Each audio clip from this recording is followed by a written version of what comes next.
नमस्कार मित्रांनो, मी तुमचं लाडकोसून स्वागत करतो एका नवीन ब्लॉगमध्ये. तर आज स्पेशल म्हणजे आपल्याला आज जायचं आहे निमसाकर. कारण की निमसाकरला जो आहे उरूस आहे, म्हणजे यात्रा भरते तिथं खूप मोठी. तिथं आपल्या नानांचं बोकड आहे, तिथं जत्रा आहे. ते बोकड पण कापायचं आहे, जत्रेला एन्जॉय पण करायचं आहे. तर चला कंटिन्यू करा ब्लॉग आणि बघूयात पुढे काय होतं. तर आता चाललो आहे खालच्या घरी, म्हणजे रानात दूध आणण्यासाठी मेहंदी ती मग घेतली गाडी आणि चाललो होता.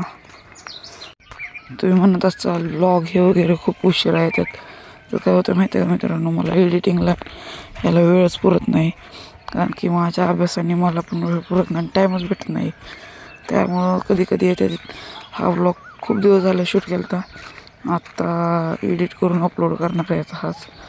हे बघा, गायला नवीन हे झाले, कोण झाले कसं दिसते, आणि ह्याचं नाव ठेवलं बबलू आम्ही. ह्या गायला ते झाले. हे प्रॉपर खिल्लार जातीची गाई, तिला शर्यतीसाठी तयार करणार आम्ही. ते कास बघा एवढी झाली. परत म्हणलं विहिरीत किती पाणी बघायला यावं. आता चाललं विहिरीकडं. इकडं खूप दिवस झालं ह्या विहिरीकडं बघितलं पण नाही. जर पोहायला जर चान्स मिळाला, आज नाही मिळणार पण उद्या कदाचित मिळाला यायला बरं.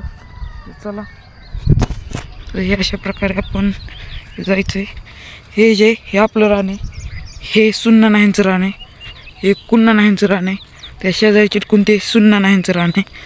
आणि ही जी विहीर आहे ही सर्वात सामायिक विहीर आहे. आणि अजून एक विहीर आहे, ही आपली विहीर आहे, ही नवी खरेदीमधली विहीर आहे आपली. हे जे रान आहेत हे आत्ताच घेतलेले, जस्ट 1 वर्षापूर्वी. ह्यात काय पाणी नाही पोहण्यासारखं, सगळा गळ दिसतोय यात. आणि इथं बघा बेडू कसं पोहतोय.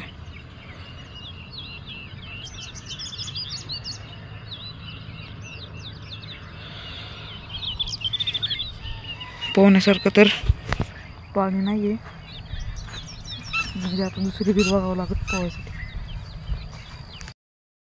तिथून खालून आल्यानंतर विहिरीतलं पाणी वगैरे बघितल्यानंतर डायरेक्ट आलो वरती. वरतून डायरेक्ट झालो रेडी. वरती आल्यानंतर आता इथून जायचं आपल्याला निमसाकरला. लवकरच जायचं आहे कारण की अभिनाना ह्यांचं बोकडे ह्याच्यासाठी यात्रेसाठी कापणार आहेत ते. मग त्यामुळं जरा तिथं आपला पण कोण नाही, सुन्नाना गेलं पेपरला, CETच्या पेपरला पुण्याला. तर जायचं आहे इथून निमसाकर. A few moments later. तर आता चाललेलो आहे निमसाकरला. अभिनाना घ्यायला आलते म्हणलं. मग आता हे बघा हायवेने वंग करत चाललो मस्तपैकी. अभिनाना, मी आणि विराज गाडीवर चाललोय. A few moments later. तिथून आलो डायरेक्ट निमसाकरात अभिनाना ह्यांच्या घरी. इथं म्हणजे उषा ह्यांचं हे घर आहे इथं. इथं बसलेलो मी, विराज आणि ते महाग आहे ते बोकड कापायचं आहे. परत त्या नानांनी सांगितलं की पाणी भरून आणा. मग इथं आलो मी विराज कळशी भरून घेण्यासाठी, कारण की इथं बोकड कापायचं होतं. डायरेक्ट आलो तो बोकड कापायला. तर हे बघा अशा प्रकारे काहीतरी बारकी जत्रा भरली. इकडच्या साईडला, पलीकडच्या साईडला मंदिर आहे एक. तर मी विराज चाललो आता इथून असंच. तर हे बघा इथं बोकडं कापतात. मी काय जास्त दाखवलं ना आपल्याला, कारण की लय करायचं नाही, दाखवायचं नाही तसलं उगाच. तर मी विराज परत बसलो इथं रस प्यायला. मग मला रस प्यायला बसल्यानंतर एक व्हिडिओ आठवलेला, जाऊ द्या म्हणलं नको ॲड करायला. परत इथं बाहेर आलो आणि इथं वाटत होत्या ह्याच्यासाठी भाजीसाठी. आणि तर बाहेर जरा ह्याची तयारी चाललेली, चुलवणाची तयारी चाललेली बोकड शिजवण्यासाठी. बोकड वगैरे कापून आणलेलं. तिथलं नको म्हणलं जास्त हे करायला, शूट करायला, कारण की परत तिथं कोणतरी काय तर म्हणायचं.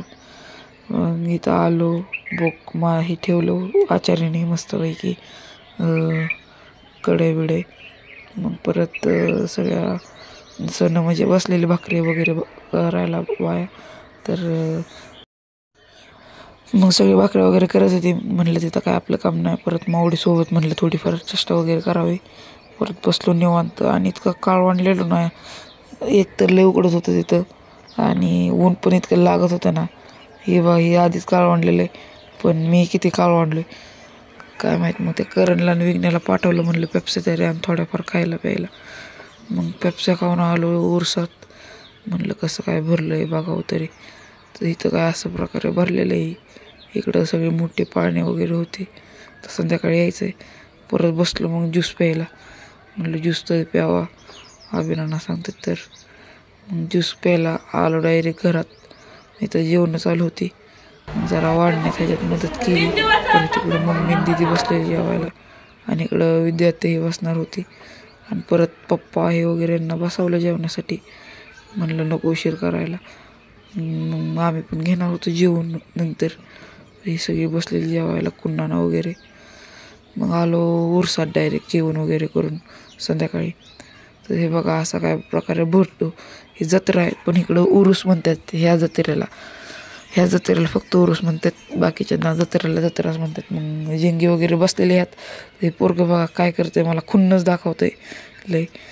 मग आपण जे सकाळी बघितलेले पाळणे तर ते बघा संध्याकाळचे असे दिसतात. मग ह्यात अभिनाना आणि निखिल शिंदे, गुड्डी आणि विराजला बसवलं. तर ते बघा कसे हसते ते. पण अभिनानाची आधीच टरकलेली आणि विराजची पण. तरी बसलेले उगा आपलं फुकट आहे म्हणल्यावर. फुकट म्हणजे अभिनानं पैसे भरलेले म्हणून. मग सकाळच्या धावपळीने लय कंटाळा आलता. इथंच पाय वगैरे दुखायला लागलेले. मग हा व्लॉग करतो इथंच एंड. भेटूयात अशाच नवीन व्लॉगमध्ये. आणि ह्या विराजला पण सबस्क्राईब करा बरं का भावांनो.